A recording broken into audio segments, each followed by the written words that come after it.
28শে জানুয়ারি 48তম কলকাতা আন্তর্জাতিক বইমেলা উদ্বোধন হবে, চলবে 9 ফেব্রুয়ারি পর্যন্ত। 28শে জানুয়ারি ও 9 ফেব্রুয়ারির মধ্যে পড়ছে দুটি রবিবার, 2 তারিখ ও 9 তারিখ।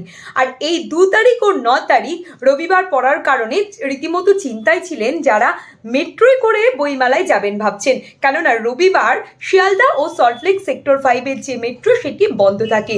মেট্রো তরফে জানানো হয়েছে বইমেলার কথা ভেবেই তারা মেট্রো পরিষেবা চালু রাখছে।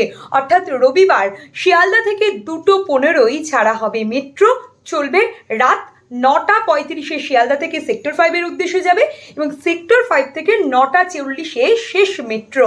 ফলে আর এই মেট্রোর যেটা থাকছে 12 মিনিট অন্তর থাকছে মেট্রো পরিষেবা এবং অন্যান্য দিনগুলো অর্থাৎ সোম থেকে শনি একই সময় থাকছে।